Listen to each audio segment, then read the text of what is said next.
Good evening, ਸਤਿ ਸ਼੍ਰੀ ਅਕਾਲ। ਅੱਜ ਜਿਹੜਾ ਹੈਗਾ ਆਪਾਂ 5 ਮਈ ਨੂੰ ਤੁਹਾਡੇ ਰੂਬਰੂ ਹੋ ਰਹੇ ਹਾਂ। ਅੱਜ ਆਪਾਂ ਕੋਵਿਡ ਬਾਰੇ ਗੱਲ ਕਰਨੇ ਆ। ਕੋਵਿਡ ਬਾਰੇ ਗੱਲ ਕਰਨ ਤੋਂ ਪਹਿਲਾਂ ਮੈਂ ਤੁਹਾਨੂੰ ਇਹ ਦੱਸਦਾ ਕਿ ਕੱਲ੍ਹ ਸ਼ਾਮ ਨੂੰ ਕਾਫੀ ਹਨੇਰੀ ਆਈ, ਮੌਸਮ ਠੰਡਾ ਹੋ ਗਿਆ। ਤੁਹਾਨੂੰ ਵੀ ਲੱਗਿਆ ਹੋਣਾ ਵਧੀਆ ਹੋ ਗਿਆ ਮੌਸਮ, ਦੱਸੋ ਲੱਗਿਆ ਸੀ ਨਾ, ਹਰੇਕ ਨੂੰ ਲੱਗਦਾ ਹੈਗਾ। ਬਟ ਜੋ ਕੋਵਿਡ ਦੇ ਨਾਲ ਇਹਦਾ ਕੀ ਸੰਬੰਧ ਹੈ ਜਦੋਂ ਮੈਂ ਦੱਸੂਗਾ ਫਿਰ ਤੁਹਾਨੂੰ ਇਸ ਚੀਜ਼ ਦੀ ਸੀਰੀਅਸਨੈਸ ਦਾ ਪਤਾ ਲੱਗੂਗਾ। ਕੱਲ੍ਹ ਜਿਸ ਵੇਲੇ ਸ਼ਾਮ ਨੂੰ ਇਹ ਹਨੇਰੀ ਆਈ ਹੈ, ਹਿਮਾਚਲ 'ਚ ਬੱਦੀ ਤੋਂ ਸਾਡੀ ਆਕਸੀਜਨ ਆਉਂਦੀ ਹੈ 5 ਵੱਡੇ ਹਸਪਤਾਲਾਂ ਦੀ। ਹੋਇਆ ਇਹ ਕਿ ਜਿਹੜੀ ਸ਼ਾਮ ਨੂੰ ਆਕਸੀਜਨ ਆਉਣੀ ਸੀ, ਉੱਥੇ ਹਨੇਰੀ ਆ ਕੇ ਬਿਜਲੀ ਦੀ ਸਪਲਾਈ ਬੰਦ ਹੋਈ, ਪਲਾਂਟ ਬੱਦੀ ਦਾ ਬੰਦ ਹੋਇਆ। ਜਦੋਂ ਇੱਕ ਵਾਰੀ ਆਕਸੀਜਨ ਦਾ ਪਲਾਂਟ ਹਾਈ ਪ੍ਰੈਸ਼ਰ 'ਤੇ ਬੰਦ ਹੁੰਦਾ ਤਾਂ ਉਹ 5 ਘੰਟੇ ਫਿਰ ਬੰਦ, 5 ਘੰਟੇ ਲੱਗ ਜਾਂਦੇ ਉਹਨੂੰ ਚੱਲਣ ਲਈ। ਸ਼ਾਮ ਨੂੰ 2 ਹਸਪਤਾਲਾਂ ਦੀ ਜਿਹੜੀ ਆਕਸੀਜਨ ਆਈ ਨਹੀਂ। ਜਦੋਂ ਆਕਸੀਜਨ ਨਹੀਂ ਆਈ ਤਾਂ ਇਹਨਾਂ ਹਸਪਤਾਲਾਂ ਦੇ ਵਿੱਚ ਇੱਕ 'ਚ 62 ਬੰਦੇ ਪਏ ਸੀ, ਚਲੋ ਮੈਂ ਨਾਮ ਤੱਕ ਹੀ ਲੈਣੇ, 104 ਬੰਦੇ ਪਏ ਸੀ। ਔਰ ਆਕਸੀਜਨ ਸਿਰਫ ਰਾਤ ਦੇ ਅੱਧੀ ਰਾਤ ਤੱਕ ਦੀ ਸੀਗੀ। ਇੱਕਦਮ ਮਤਲਬ ਜਦੋਂ ਆਮ ਲੋਕਾਂ ਨੂੰ ਲੱਗ ਰਿਹਾ ਹੋਣਾ ਵੀ ਰਾਹਤ ਮਿਲ ਗਈ ਗਰਮੀ ਤੋਂ, ਜਾਂ ਬਹੁਤ ਜ਼ਿਆਦਾ ਕੋਈ ਮਜ਼ਾ ਆ ਰਿਹਾ ਹੈਗਾ, ਬਹੁਤ ਵਧੀਆ ਮੌਸਮ ਹੋ ਗਿਆ, ਉਸ ਟਾਈਮ ਸਾਡੀ ਪੂਰੀ ਟੀਮ ਜਾਂ ਡਾਕਟਰਸ ਦੀ ਪੂਰੀ ਟੀਮ ਤਾਂ ਇੰਨੀ ਕੁ ਚਿੰਤਤ ਸੀਗੀ ਵੀ ਹੁਣ ਇਹਦਾ ਕੀ ਕੀਤਾ ਜਾਵੇ। ਜਿਹੋ ਜਿਹੀਆਂ ਘਟਨਾਵਾਂ ਤੁਸੀਂ ਦਿੱਲੀ ਬੰਬੇ ਸੁਣੀਆਂ ਵੀ ਰਾਤ ਨੂੰ ਇਹ ਦੋਨੇ ਹਸਪਤਾਲਾਂ 'ਚ ਮਿਲਾ ਕੇ 166 ਮਰੀਜ਼ ਸੀਗੇ। ਇਮੀਡੀਏਟਲੀ ਅਸੀਂ ਇੱਕ ਹੋਰ ਵੱਡੇ ਹਸਪਤਾਲ ਦਾ ਜਿਹੜਾ ਟੈਂਕਰ ਆਇਆ ਖੜਿਆ ਸੀ, ਉਸ 'ਚੋਂ 1 ਟਨ ਦੀ ਕਟੌਤੀ ਕਰਕੇ ਇੱਕ ਹਸਪਤਾਲ ਦੇ ਵਿੱਚ ਭੇਜਿਆ, ਔਰ ਇੱਕ ਹਸਪਤਾਲ ਦੇ ਵਿੱਚ ਅਸੀਂ ਲੋਕਲ 250 ਸਿਲੰਡਰ ਭਰਾ ਕੇ ਭੇਜੇ। ਤਾਂ ਅਸੀਂ ਰਾਤ ਰੱਬ ਕਰਕੇ ਕੱਟੀ। ਸਵੇਰੇ 12 ਵਜੇ ਦੇ ਕਰੀਬ ਅੱਜ ਜਿਹੜੀ ਤੜਕੇ ਸੁਬਾਹ ਆਕਸੀਜਨ ਬਣੀ ਹੈ ਬੱਦੀ 'ਚ, ਉਹ ਆਈ ਹੈ। ਤੁਸੀਂ ਸੋਚਦੇ ਹੋਵੋਗੇ ਵੀ ਇਹ ਲੰਬੀ ਸਟੋਰੀ ਮੈਂ ਤੁਹਾਨੂੰ ਕਿਉਂ ਦੱਸੀ ਹੈ। ਮੇਰਾ ਸਿਰਫ ਦੱਸਣ ਦਾ ਇਹ ਤੁਹਾਨੂੰ ਮਕਸਦ ਹੈਗਾ ਹੈ ਕਿ ਸਾਡੀ ਆਕਸੀਜਨ ਦੀ ਸਥਿਤੀ ਇਹ ਹੈ। ਸਾਡੀ ਕੀ ਸਾਰੇ ਸਟੇਟਾਂ ਦੀ ਆਕਸੀਜਨ ਬਣਦੀ 2-3 ਸਟੇਟਾਂ 'ਚ ਹੀ ਹੈ ਨਾਰਥ ਇੰਡੀਆ ਦੇ ਵਿੱਚ। ਉੱਤਰਾਖੰਡ 'ਚ ਬਣਦੀ ਹੈ, ਹਿਮਾਚਲ 'ਚ ਬਣਦੀ ਹੈ, ਯੂਪੀ 'ਚ ਕਿਤੇ ਬਣਦੀ ਹੈ, ਥੋੜ੍ਹੀ ਜਿਹੀ ਪਾਣੀਪਤ ਵੀ ਬਣਦੀ ਹੈ। ਜਦੋਂ ਬਾਕੀ ਆਪਾਂ ਇੱਕ ਸਾਹ ਦੇ ਲਈ ਡਿਪੈਂਡੈਂਟ ਹੈ ਬਾਹਰੋਂ ਆਕਸੀਜਨ 'ਤੇ। ਕੀ ਇਹੋ ਜਿਹੀ ਸਥਿਤੀ ਦੇ ਵਿੱਚ ਕੋਈ ਵੀ ਬੰਦਾ ਇਸ ਗੱਲ ਦਾ ਰਿਸਕ ਲਊਗਾ ਵੀ ਮੈਂ ਹਸਪਤਾਲ 'ਚ ਜਾ ਕੇ ਦਾਖਲ ਹੋਵਾਂ? ਜਾਂ ਜਿਹੜੇ ਦਾਖਲ ਸੀਗੇ ਉਹਨਾਂ ਦੀ ਮੈਂ ਤੁਹਾਨੂੰ ਦੱਸਤੀ।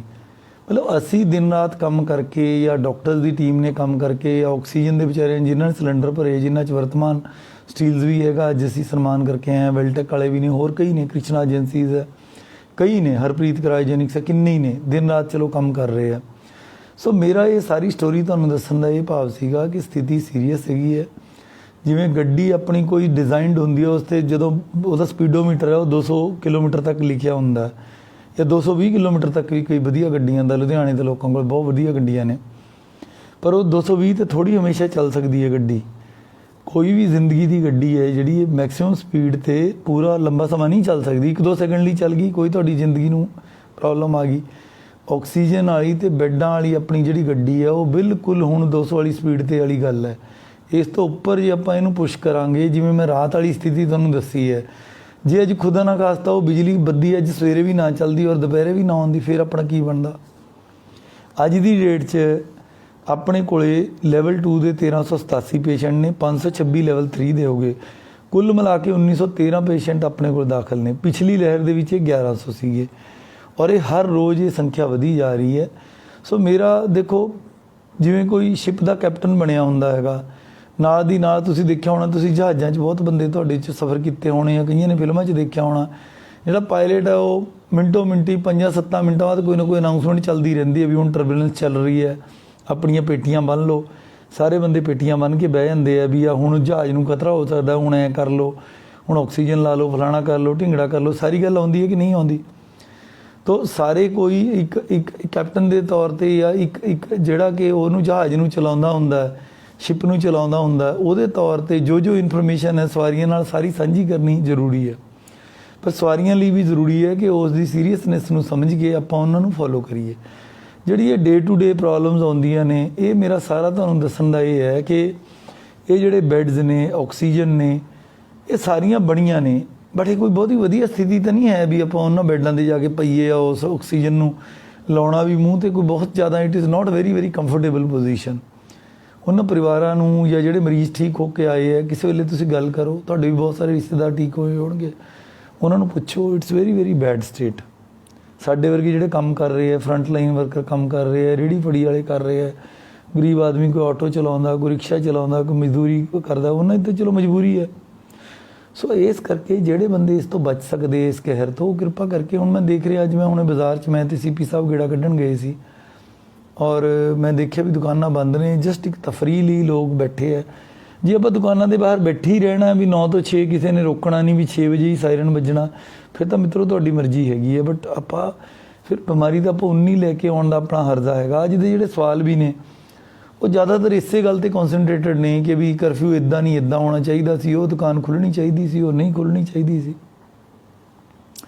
ਪਹਿਲੀ ਗੱਲ ਤਾਂ ਮੈਂ ਐਟ ਦਾ ਵੈਰੀ ਆਊਟਸੈਟ ਮੰਨ ਲਾ ਕਿ ਕਰਫਿਊ ਇੱਕ ਆਈਡੀਅਲ ਸਿਚੁਏਸ਼ਨ ਨਹੀਂ ਹੈ, ਨਾ ਹੀ ਲੋਕਡਾਊਨ ਹੈ। This is not N ideal situation. ਇਹ ਤਾਂ ਇੱਕ ਮਨ 'ਤੇ ਪੱਥਰ ਰੱਖ ਕੇ ਕਰਨ ਵਾਲੀ ਗੱਲ ਹੈ ਵੀ ਜਦੋਂ ਕੋਈ ਹੋਰ ਰਸਤਾ ਦਿਖਦਾ ਹੀ ਨਹੀਂ ਵੀ ਚਲੋ ਕਰ ਲਓ। ਫਿਰ ਸਰਕਾਰ ਜਦੋਂ ਕਹਿੰਦੀ ਹੈ ਵੀ ਇਸੈਂਸ਼ੀਅਲ ਖੋਲ੍ਹ ਲਓ, ਨੋਨ ਇਸੈਂਸ਼ੀਅਲ ਰਹਿਣ ਦਿਓ, ਉਹਦਾ ਮਤਲਬ ਇਹ ਹੈ ਕਿ ਵੀ ਜਿਹੜੀ ਚੀਜ਼ ਬਗੈਰ ਸਰਦਾ ਹੀ ਨਹੀਂ। ਹੁਣ ਜੇ ਦੁੱਧ ਪੀਣਾ ਬੰਦੇ ਨੇ ਰੋਜ਼ ਹੀ ਪੀਣਾ, ਸਬਜ਼ੀ ਖਾਣੀ ਹੈ, ਗਰੋਸਰੀ ਉਹਨੂੰ ਪਰਚੂਨੀ ਚਾਹੀਦੀ ਹੈ ਤਾਂ ਚਾਹੀਦੀ ਹੈ। ਸੋ ਕੋਈ ਲੋਕ ਪੁੱਛਦੇ ਵੀ ਕਿਹਨੂੰ ਤੁਸੀਂ ਇਸੈਂਸ਼ੀਅਲ ਸਮਝਦੇ ਹੋ, ਕੱਪੜਿਆਂ ਨੂੰ ਤੁਸੀਂ ਇਸੈਂਸ਼ੀਅਲ ਸਮਝਦੇ ਹੋ ਕਿ ਨਹੀਂ ਸਮਝਦੇ ਹੋ? ਯਾਰ ਮੇਰੇ ਸਮਝਣ ਨਾਲ ਕੀ ਹੈ? ਇਹਨੂੰ ਇੱਕ ਆਪਾਂ ਇੱਕ ਅਕੈਡਮਿਕ ਬਹਿਸ ਕਹਿੰਦੇ ਆ ਅੰਗਰੇਜ਼ੀ 'ਚ। ਅਕੈਡਮਿਕ ਬਹਿਸ ਹੁੰਦਾ ਵੀ ਕਿਤਾਬੀ ਜਾਂ ਫਲਸਫੇ ਦੀ ਕੋਈ ਬਹਿਸ ਹੈ।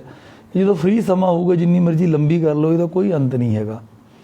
ਬਟ ਅਲਟੀਮੇਟਲੀ ਹੁਣ ਜੇ ਕੋਈ ਮੰਨ ਲਓ ਕੋਈ ਬੱਸ ਦਾ ਡਰਾਈਵਰ ਹੈ, ਉਹ ਬੱਸ ਚਲਾ ਰਿਹਾ ਹੈਗਾ, ਸਾਰੀਆਂ 52 ਸਵਾਰੀਆਂ ਬੈਠੀਆਂ, ਕੋਈ ਕਹੇ ਯਾਰ ਸੱਜੇ ਨੂੰ ਮੋੜ ਲੈ, ਕੋਈ ਖੱਬੇ ਨੂੰ ਮੋੜ ਲੈ, ਜੇ ਤੂੰ ਉੱਚਾ ਹੋ ਕੇ ਬੈਠੇ ਤਾਂ ਬਹੁਤ ਵਧੀਆ ਗੱਡੀ ਚੱਲੂਗੀ, ਕੋਈ ਕਹੇ ਇਹਨੂੰ ਕਰ ਲੈ ਇਹਨੂੰ ਕਰ ਲੈ। ਫਿਰ ਡਰਾਈਵਰ ਤਾਂ 52 ਬੰਦਿਆਂ ਦੀ ਗੱਲ ਹੀ ਸੁਣਦਾ ਰਹਿ ਜੂਗਾ। ਔਰ ਆਪਣੇ ਜ਼ਿਲ੍ਹੇ 'ਚ ਤਾਂ ਸੁੱਖ ਨਾਲ 40-45 ਲੱਖ ਲੋਕ ਹੈਗੇ ਨੇ।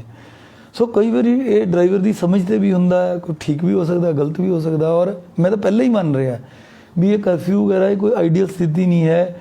ਸਰਕਾਰ ਤਾਂ ਚਾਹੁੰਦੀ ਸੀ, ਤੁਸੀਂ ਦੱਸੋ, ਦੀਵਾਲੀ ਦੁਸਹਿਰੇ 'ਤੇ ਕਿਸੇ ਨੇ ਰੋਕਿਆ, ਨਵੇਂ ਸਾਲ 'ਤੇ ਕਿਸੇ ਨੇ ਰੋਕਿਆ, ਲੋਹੜੀ 'ਤੇ ਕਿਸੇ ਨੇ ਰੋਕਿਆ, ਇਹਨ ਹੋਲੀ ਤੱਕ ਵੀ ਕਿਸੇ ਨੇ ਕੋਈ ਬਹੁਤਾ ਨਹੀਂ ਕੁਛ ਕਿਹਾ। ਹੁਣ ਜਦੋਂ ਹਾਲਾਤ ਹੀ ਇੱਦਾਂ ਦੇ ਹੋ ਗਏ, ਤੁਹਾਡੀ ਜ਼ਿੰਦਗੀ, ਤੁਹਾਡੀ ਕਮਾਈ ਅਤੇ ਆਜੀਵਕਾ ਨਾਲੋਂ ਵੱਧ ਜ਼ਰੂਰੀ ਹੈ। ਫਿਰ ਗਵਰਨਮੈਂਟ ਨੇ ਇਹ ਦੇਖ ਕੇ ਵੀ ਯਾਰ ਲੋਕਡਾਊਨ ਲਾਵਾਂਗੇ, ਜਿਹੜੇ ਸਭ ਤੋਂ ਗਰੀਬ ਬੰਦੇ ਨੇ ਉਹ ਜਮਾਂ ਹੀ ਰਗੜੇ ਜਾਣਗੇ ਵੀ ਆਪਾਂ ਐਂ ਕਰੀਏ ਕੁਛ ਕੁ ਦਿਨ ਦੁਕਾਨਾਂ ਬੰਦ ਕਰ ਲਈਏ। ਸੋ ਮੈਂ ਤਾਂ ਇਹੀ ਕਹਿ ਸਕਦਾ ਹੈਗਾ ਵੀ ਤੁਹਾਡੇ ਕੋਲ ਸਲਾਹਾਂ ਬਹੁਤ ਅੱਛੀਆਂ ਹੋ ਸਕਦੀਆਂ ਨੇ ਔਰ ਬਹੁਤ ਸਾਰੀਆਂ ਉਹਨਾਂ 'ਚ ਲਾਗੂ ਕਰਨ ਯੋਗ ਵੀ ਹੋ ਸਕਦੀਆਂ, ਪਰ 15 ਤਰੀਕ ਐਡੀ ਦੂਰ ਤਾਂ ਨਹੀਂ ਹੈਗੀ ਯਾਰ। ਇਹਨਾਂ ਹਸਪਤਾਲਾਂ ਦੇ ਕਿਸੇ ਬੈੱਡ 'ਤੇ ਪੈਣਾ, ਬਿਮਾਰ ਹੋਣਾ, ਮੰਨੋ ਮੇਰੀ ਗੱਲ, ਮੈਂ ਜਾਣਦਾ ਲੋਕ ਬੜੇ ਔਖੇ ਨੇ, ਬੜੀਆਂ ਮਿੰਨਤਾਂ ਕਰਦੇ ਨੇ, ਜਿਨ੍ਹਾਂ ਦੇ ਪਰਿਵਾਰ ਬਿਮਾਰ ਨੇ। ਇੰਨੇ ਸਵੇਰ ਦੇ ਅਖਬਾਰ ਤੁਸੀਂ ਦੇਖੇ ਹੋਣਗੇ ਹਿੰਦੀ ਪੰਜਾਬੀ ਦੇ ਅੱਜ ਦੇ, ਇਹੋ ਜਿਹੀਆਂ ਤਸਵੀਰਾਂ ਨੇ, ਕਿਸੇ ਦੀ ਮਾਂ ਰੋ ਰਹੀ ਹੈ, ਕਿਸੇ ਦੀ ਭੈਣ ਰੋ ਰਹੀ ਹੈ। ਤਾਂ ਕਿੱਦਾਂ ਦੇ ਯਾਰ, ਕਿੱਦਾਂ ਦੀ ਸਥਿਤੀ 'ਚ ਹੈਗੇ ਨੇ ਲੋਕ। ਇਹ ਤੁਹਾਡੇ ਫਾਇਦੇ ਲਈ ਹੈ, ਕੋਈ ਸਰਕਾਰ ਕੋਈ ਇਹ ਚਾਹੂਗੀ? ਕਈ ਲੋਕ ਇਸ ਗੱਲ 'ਚੋਂ ਬਸ ਆਪਣਾ ਇੱਕ ਬੈਨੀਫਿਟ ਲੈਣ ਲਈ ਧਰਨੇ ਮੁਜ਼ਾਹਰੇ ਵੀ ਇੱਦਾਂ ਇਹ ਹੋ ਗਿਆ, ਕਿਉਂ ਸਰਕਾਰ ਕਰ ਰਹੀ ਹੈ? ਸਰਕਾਰ ਕਿਉਂ ਚਾਹੂਗੀ? ਸਰਕਾਰ ਬਿਲਕੁਲ ਨਹੀਂ ਚਾਹੁੰਦੀ। ਤੁਸੀਂ ਠੀਕ ਹੋ ਜਾਓ, ਰਾਜੀ ਬਾਜੀ ਹੋ ਜਾਓ, ਇੱਕ ਵਾਰੀ ਇਸ ਚੇਨ ਨੂੰ ਤੋੜ ਦਿਓ, ਆਪਾਂ ਸਾਰਾ ਕੁਝ ਠੀਕ ਕਰ ਲਾਂਗੇ। ਅੱਜ ਕੱਲ੍ਹ ਜਿਹੜੇ ਸਵਾਲ ਨੇ ਦੋ ਤਰ੍ਹਾਂ ਦੇ, ਅੱਜ ਮੈਂ 2 ਕੈਟੇਗਰੀਜ਼ ਦੇ ਵਿੱਚ ਵੰਡੂੰਗਾ ਅੱਜ ਦੇ ਸਵਾਲਾਂ ਨੂੰ। ਇੱਕ ਤਾਂ ਉਹ ਹੈ ਜਿਹੜੇ ਲੋਕ ਕਿਸੇ ਨਾ ਕਿਸੇ ਤਰੀਕੇ ਵੈਕਸੀਨ ਲੈਣਾ ਚਾਹੁੰਦੇ ਆ। ਪਹਿਲਾਂ ਦੇਖੋ ਅਸੀਂ ਮਿੰਨਤਾਂ ਕੀਤੀਆਂ, ਦਵਾਈ ਉਦੋਂ ਡੁੱਲ ਰਹੀ ਸੀ, ਰੋਜ਼ ਦੀ ਹਰੇਕ ਹਫ਼ਤੇ ਦੀ ਸਾਡੇ ਕੋਲ ਲੱਖ ਆਉਂਦੀ ਸੀ, ਅਸੀਂ ਹੁਣ ਤੱਕ 5.5 ਲੱਖ ਲਾ ਚੁੱਕੇ ਆ। ਉਦੋਂ ਮੈਂ ਪਿੰਡ ਗਿਆ, ਸਰਪੰਚਾਂ ਕੋਲੇ ਗਿਆ, ਬਲਾਕ ਲੈਵਲ 'ਤੇ ਗਿਆ, ਮਹੱਲੇ ਲੈਵਲ 'ਤੇ ਗਿਆ, ਮਿਸਿਸ ਮਮਤਾ ਆਸ਼ੂ ਇੱਥੋਂ ਦੇ MLAs ਨੇ ਕਿੰਨੀਆਂ ਤੁਹਾਨੂੰ ਐਫਰਟ ਕੀਤੀਆਂ, ਮੇਅਰ ਸਾਹਿਬ ਗਏ, ਸਭ ਨੇ ਤੁਹਾਨੂੰ ਰਿਕੁਐਸਟ ਕੀਤੀ। 5.5 ਲੱਖ ਵੀ ਕੋਈ ਛੋਟਾ ਨੰਬਰ ਨਹੀਂ ਹੈ। 20 ਲੱਖ ਦੀ ਆਬਾਦੀ ਦੇ ਸ਼ਹਿਰ 'ਚ 25% ਤਾਂ ਆਪਾਂ ਲਾ ਹੀ ਲਏ ਟੀਕੇ। ਬਟ ਮੇਰਾ ਮਤਲਬ ਹੈ ਵੀ ਹੁਣ ਸਾਰੇ ਕਹਿ ਰਹੇ ਆ ਵੀ ਸਾਨੂੰ ਹੀ ਫਰੰਟ ਲਾਈਨ ਮੰਨ ਲਓ। ਹੁਣ ਜਿਵੇਂ ਪੈਟਰੋਲ ਪੰਪ ਵਾਲਿਆਂ ਤੋਂ ਲਿਖ ਕੇ ਆਇਆ ਵੀ ਸਾਨੂੰ ਫਰੰਟ ਲਾਈਨ ਮੰਨ ਲਿਓ, ਵਿੱਚ ਇੱਕ ਬੈਂਕ ਵਾਲਿਆਂ ਨੂੰ, ਪੈਟਰੋਲ ਪੰਪ ਵਾਲਿਆਂ ਤੋਂ ਤਾਂ ਆਸ਼ੀਸ਼ ਗਰਗ ਨੇ ਕਿਹਾ। ਐਵੇਂ ਜੀ ਕਰੀ ਮੈਂ ਦੇਖ ਰਿਹਾ ਸੀਗਾ ਕਿਤੇ ਨਾ ਕਿਤੇ ਇੱਕ ਬੈਂਕਾਂ ਵਾਲਿਆਂ ਨੇ ਵੀ ਲਿਖ ਕੇ ਦਿੱਤਾ ਹੈਗਾ। ਸੋ ਜਦੋਂ ਮੈਂ ਤਾਂ ਸੋ ਮਚ ਸੋ ਕੇ ਸਾਡੀ ਲੋਕਲ ਐਡਮਿਨਿਸਟ੍ਰੇਸ਼ਨ ਨੇ ਤਾਂ ਇਹ ਕਹਿਤਾ ਸੀਗਾ ਕਿ ਈਵਨ ਕੋਈ ਵੀ ਕਰਮਚਾਰੀ ਹੈਗਾ, ਬਹੁਤ ਸਾਰੀਆਂ ਕੈਟੇਗਰੀਜ਼ ਨੂੰ ਅਸੀਂ 45 ਤੋਂ ਥੱਲੇ ਵੀ ਉਸ ਟਾਈਮ ਕੀਤਾ ਸੀਗਾ। ਬਟ ਹੁਣ ਕਿਉਂਕਿ ਦੇਸ਼ 'ਚ ਸਾਰਿਆਂ ਨੂੰ ਚੇਤਨਾ ਆ ਗਈ, ਹਰ ਕੋਈ ਦਵਾਈ ਲਾਉਣ ਲਈ ਆਤੁਰ ਹੈ, ਥੋੜ੍ਹੀਆਂ ਰਿਸਟ੍ਰਿਕਸ਼ਨਸ ਨੇ, ਲਿਮਿਟਡ ਦਵਾਈ ਆ ਰਹੀ ਹੈ, ਪਲੀਜ਼ ਬੀਅਰ ਵਿਦ ਅਸ, ਤੁਹਾਨੂੰ ਮਤਲਬ ਥੋੜ੍ਹਾ ਜਿਹਾ ਇੰਤਜ਼ਾਰ ਕਰਨਾ ਪੈਣਾ। ਹੁਣ ਬਹੁਤੇ ਸਵਾਲ ਜਿਹੜੇ ਹੈਗੇ ਦੁਕਾਨਾਂ ਦੇ ਖੋਲ੍ਹਣ ਖਾਲਣ 'ਤੇ ਹੈ। ਦੁਕਾਨਾਂ ਦੇ ਖੋਲ੍ਹਣ 'ਤੇ ਦੇਖੋ, ਮੈਂ ਇਸੈਂਸ਼ੀਅਲ ਅਤੇ ਨੋਨ ਇਸੈਂਸ਼ੀਅਲ ਦਾ ਫਰਕ ਦੱਸਦਾ। ਇਸੈਂਸ਼ੀਅਲ ਉਹ ਚੀਜ਼ਾਂ ਨੇ ਜਿਨ੍ਹਾਂ ਦੇ ਬਗੈਰ ਜ਼ਿੰਦਗੀ ਨਹੀਂ ਚੱਲਦੀ, ਜਿਹੜੀਆਂ ਫੂਡ ਸਪਲਾਈ ਨਾਲ ਸੰਬੰਧਿਤ ਚੀਜ਼ਾਂ ਨੇ, ਉਹ 5 ਕੈਟੇਗਰੀ 'ਚ ਆਉਂਦੀਆਂ ਨੇ, 4-5 ਕੈਟੇਗਰੀ 'ਚ। ਇੱਕ ਤਾਂ ਉਹ ਹੈ ਜਿਵੇਂ ਅਨਾਜ ਨੇ, ਦੂਜਾ ਦਾਲਾਂ ਇਸ 'ਚ ਆਉਂਦੀਆਂ ਨੇ, ਤੀਜਾ ਖੰਡ ਇਸ 'ਚ ਆਉਂਦੀ ਹੈ, ਚੌਥਾ ਇਸ 'ਚ ਆਉਂਦੇ ਆਇਲਸ। ਮਤਲਬ ਇਹ ਉਹ ਚੀਜ਼ਾਂ ਨੇ ਜਿਹਦੇ ਨਾਲ ਤੁਹਾਡੀ ਰਸੋਈ ਚੱਲਦੀ ਹੈ। ਫਿਰ ਉਸ ਤੋਂ ਬਾਅਦ ਰਸੋਈ 'ਚ ਜਿਹੜਾ ਫਿਊਲ ਲੱਗਦਾ LPG ਹੈ, ਜਾਂ ਜਿਹੜੇ ਨਾਲ ਤੁਹਾਡੀ ਐਂਬੂਲੈਂਸ ਹੀ ਚੱਲਦੀ ਹੈ ਤੇਲ। ਇਹ 4-5 ਚੀਜ਼ਾਂ ਕੋਰ ਇਸੈਂਸ਼ੀਅਲ ਸਪਲਾਈ 'ਚ ਆਉਂਦੀਆਂ ਨੇ। ਔਰ ਇਹਦਾ ਮੋਟਾ ਅਸੂਲ ਇਹ ਹੈ ਵੀ ਜਿਹੜਾ ਇਸੈਂਸ਼ੀਅਲ ਕਮੋਡਿਟੀਜ਼ ਐਕਟ, ਜੇ ਤੁਹਾਨੂੰ ਯਾਦ ਹੋਵੇ ਤਾਂ ਫੂਡ ਸਪਲਾਈ ਮਹਿਕਮਾ ਉਹਨੂੰ ਡੀਲ ਕਰਦਾ ਸੀ।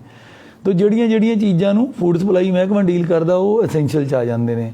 ਪਰ ਅੱਜ ਕੱਲ੍ਹ ਆਪਣੀਆਂ ਲੋੜਾਂ ਇੰਨੀਆਂ ਵੱਧ ਗਈਆਂ, ਹੁਣ ਕੋਈ ਬੰਦਾ ਕਹਿੰਦਾ ਵੀ ਮੋਬਾਈਲ ਵੀ ਐਸੈਂਸ਼ੀਅਲ ਹੈ। ਇਹ ਤਾਂ ਮੈਂ ਦੱਸਤਾ ਵੀ ਕੋਰ ਡੈਫੀਨੇਸ਼ਨ ਕੀ ਹੈ ਐਸੈਂਸ਼ੀਅਲ ਦੀ। ਹੁਣ ਕਿਸੇ ਨੂੰ ਮੋਬਾਈਲ ਵੀ ਐਸੈਂਸ਼ੀਅਲ ਲੱਗ ਸਕਦਾ, ਕਿਸੇ ਨੂੰ ਲੈਪਟਾਪ ਵੀ ਲੱਗ ਸਕਦਾ। ਇੱਕ ਸੱਜਣ ਨੇ ਮੈਨੂੰ ਕੀਤਾ ਕਿ ਮੈਂ ਆਪਣਾ PhD ਦਾ ਥੀਸਿਸ ਦੇਣਾ ਹੈਗਾ, ਤਾਂ ਉਹਨੂੰ ਮਤਲਬ ਫੋਟੋ ਸਟੇਟ ਵੀ ਐਸੈਂਸ਼ੀਅਲ 'ਚ ਆਉਣਾ ਚਾਹੀਦਾ ਹੈਗਾ। ਜਾਂ ਕਿਸਾਨ ਵੀਰਾਂ ਦਾ ਇਹ ਗਵਰਨਮੈਂਟ ਤੱਕ ਗਿਆ ਵੀ ਅਸੀਂ ਸਪਰੇਅ ਕਰਨੇ ਹੁੰਦੇ ਆ, ਸਾਨੂੰ ਪੈਸਟੀਸਾਈਡ ਚਾਹੀਦੇ ਹੁੰਦੇ ਆ। ਜਾਂ ਕੋਈ ਕੁਛ ਆਪਣੇ ਵਪਾਰੀ ਵੀਰਾਂ ਨੇ ਕਿਹਾ ਕਿ ਕੋਈ ਹਾਰਡਵੇਅਰ ਤੋਂ ਸਮਾਨ, ਕੁਛ ਰਿਪੇਅਰ ਦਾ, ਕੋਈ ਸਪੇਅਰ ਦਾ ਸਮਾਨ ਚਾਹੀਦਾ ਹੁੰਦਾ। ਚਲੋ ਜਿਵੇਂ ਸਮਾਜ ਬਦਲਦਾ ਹੈ ਤਾਂ ਉਹ ਲੋੜਾਂ ਵੀ ਬਦਲਦੀਆਂ ਨੇ। ਤਾਂ ਕੱਲ੍ਹ ਸ਼ਾਮ ਨੂੰ ਇੱਕ ਗਵਰਨਮੈਂਟ ਦਾ ਆਰਡਰ ਆਇਆ, ਮੈਂ ਤੁਹਾਨੂੰ ਦੱਸ ਦਿੰਦਾ। ਉਹਨਾਂ ਨੇ ਕਿਹਾ ਹੈ ਕਿ shops selling fertiliser, seed, insecticide, pesticide, agriculture machinery, agriculture horticulture implements. ਇਹਦਾ ਮਤਲਬ ਹੈ ਕਿ ਖੇਤੀ ਦੇ ਸੰਦ ਸੰਦੇੜੇ, ਕਿਉਂਕਿ ਹੁਣ ਅੱਗੇ ਰਬੀ ਦੀ ਫਸਲ ਕੱਟ ਗਈ, ਖਰੀਫ ਦੀ ਲੱਗਣੀ ਹੈ, ਅਤੇ ਇਨਸੈਕਟੀਸਾਈਡ, ਪੈਸਟੀਸਾਈਡ, ਛਿੜਕ ਵਾਲੀਆਂ ਦਵਾਈਆਂ ਅਤੇ ਖਾਦ ਵਗੈਰਾ, ਇਹ ਅਸੀਂ ਅੱਜ ਆਰਡਰ ਜਾਰੀ ਕਰ ਦਾਂਗੇ। ਦੂਜਾ ਕਿਰਾਨਾ ਅਤੇ ਗਰੋਸਰੀ, ਇਹ ਮੈਂ ਤੁਹਾਨੂੰ ਪਹਿਲਾਂ ਹੀ ਦੱਸਿਆ, ਇਹ ਤਾਂ ਐਸੈਂਸ਼ੀਅਲ 'ਚ ਹੈ ਹੀ ਹੈ, ਪਹਿਲੇ ਦਿਨ ਹੀ ਮੈਂ ਤਾਂ ਆਰਡਰ 'ਚ ਪਾਤਾ ਸੀਗਾ। ਫਿਰ ਉਸ ਤੋਂ ਸੀਗਾ ਇੰਡਸਟਰੀਅਲ ਮਟੀਰੀਅਲ, ਜਿਹੜੇ ਹੈਗੇ ਆ ਹਾਰਡਵੇਅਰ ਦੀਆਂ ਆਈਟਮਸ ਨੇ, ਜਿਸ 'ਚ ਟੂਲਸ ਵੀ ਨੇ, ਮੋਟਰਸ ਵੀ ਨੇ, ਪਾਈਪਸ ਨੇ ਔਰ ਇੰਡਸਟਰੀਅਲ ਮਟੀਰੀਅਲ ਨੇ। ਔਰ ਇੱਕ ਇਹਨਾਂ ਨੇ ਇਹ ਕਿਹਾ ਹੈਗਾ ਕਿ ਜੇ ਕੋਈ 9 ਤੋਂ 6 ਤਾਂ ਅਸੀਂ ਅਲਾਓ ਕਰਦੇ ਹੀ ਹਾਂ ਬਿਨਾਂ ਕਿਸੇ ਪਾਸ ਦੇ। 9 ਤੋਂ 6 ਤਾਂ ਕੋਈ ਕਰਫਿਊ ਹੁੰਦਾ ਹੀ ਨਹੀਂ। ਕਰਫਿਊ ਹੁੰਦਾ ਰਾਤ ਦੇ 6 ਤੋਂ ਸਵੇਰ ਦੇ 9 ਵਜੇ ਤੱਕ। ਹੁਣ ਇਹ ਕਰਤਾ ਕਿ ਕਰਫਿਊ ਦੇ ਦੌਰਾਨ ਜੇ ਕੋਈ ਪੈਦਲ ਜਾਂ ਬਾਈਸਾਈਕਲ 'ਤੇ, ਮਤਲਬ ਸਾਈਕਲ 'ਤੇ ਅਗਰ ਕੋਈ ਜਾਂਦਾ, ਜਿਵੇਂ ਕੋਈ ਮਿਹਨਤ ਮਜ਼ਦੂਰੀ ਕਰਨ ਜਾਂਦਾ, ਕੋਈ ਕੰਮ ਕਰਨ ਜਾਂਦਾ, ਉਹਨੂੰ ਕੋਈ ਪਾਸ ਦੀ ਲੋੜ ਨਹੀਂ ਹੈ। ਪਰ ਜਿਹੜੇ ਬੰਦੇ ਇਹ ਸ਼ਾਮ ਦੇ 6 ਤੋਂ ਸਵੇਰ ਦੇ 9 ਵਜੇ ਤੱਕ ਜਾਣਗੇ, ਉਹ ਕੋਈ ਵੀ ਉਹਨਾਂ ਕੋਲ ਮੋਟਰਾਈਜ਼ਡ ਵਹੀਕਲ ਹੋਵੇ, ਮੋਟਰਸਾਈਕਲ ਹੋਵੇ, ਕਾਰ ਹੋਵੇ, ਕੁਛ ਵੀ ਚੀਜ਼ ਹੋਵੇ, ਤਾਂ ਉਹਨਾਂ ਨੂੰ ਆਪਣਾ ਕਾਰਡ ਜਿਹੜਾ ਹੈਗਾ, ਉਹਨਾਂ ਨੂੰ ਆਪਣਾ ਪਾਸ ਬਣਾਉਣਾ ਪੈਣਾ। ਇਹ ਬਣਨਾ ਹੈ paas.pais.net.in ਤੋਂ। ਇਹ ਔਨਲਾਈਨ ਤੁਸੀਂ ਅਪਲਾਈ ਕਰਨਾ, ਆਪਣੇ ਡਾਕੂਮੈਂਟ ਅਪਲੋਡ ਕਰ ਦੇਣੇ ਵੀ ਕੀ ਤੁਹਾਨੂੰ ਲੋੜ ਹੈ। ਪੁਲਿਸ ਦੇ ਕੁਛ ਅਧਿਕਾਰੀਆਂ ਨੂੰ, ਕੁਛ SDMs ਨੂੰ ਜਾਂ ਕੁਛ DC ਆਫਿਸ ਦੇ ਕੁਛ ਕਰਮਚਾਰੀਆਂ ਨੂੰ। ਪਰ ਮੈਂ ਤੁਹਾਨੂੰ ਸ਼ੇਅਰ ਕਰਾਂ, ਅੱਜ ਇਕੱਲੇ ਲੁਧਿਆਣੇ 'ਚ 3854 ਪਾਸ ਬਣੇ ਆ। ਮਰਜ਼ੀ ਤਾਂ ਦੇਖੋ ਆਪਣੀ ਹੈ, ਹੋ ਸਕਦਾ ਕਿਸੇ ਨੂੰ ਬਹੁਤ ਜ਼ਰੂਰੀ ਕੰਮ ਹੋਵੇ ਵੀ ਆਪਾਂ ਕਰਫਿਊ ਤੁਹਾਡੇ ਹੀ ਫਾਇਦੇ ਲਈ ਲਾਇਆ। ਮੈਂ ਆਕਸੀਜਨ ਦੀ ਗੱਲ ਤੋਂ ਸਭ ਤੋਂ ਪਹਿਲਾਂ ਸ਼ੁਰੂ ਕੀਤਾ ਸੀ। ਅਗਰ ਕੋਈ ਬਿਮਾਰ ਹੋ ਜੇ ਤਾਂ ਵੀ ਉਹ ਹਸਪਤਾਲ 'ਚ ਰਹਿ ਕੇ ਵੀ ਇਹ ਨਹੀਂ ਪਤਾ ਵੀ ਕਿੰਨੇ ਘੰਟੇ ਦੀ ਆਕਸੀਜਨ ਹੈ। ਦਿੱਲੀ ਦੁੱਲੀ ਦਾ ਹਾਲ ਤੁਸੀਂ ਦੇਖ ਹੀ ਲਿਆ, ਵੱਡੇ ਸ਼ਹਿਰਾਂ ਦਾ ਵੀ ਦੇਖ ਲਿਆ, ਹੋਰ ਵੱਡਿਆਂ ਦਾ, ਦੂਜੇ ਦੇਸ਼ਾਂ ਦਾ ਵੀ ਦੇਖ ਲਿਆ। ਸੋ ਇਹ ਹੈਗਾ।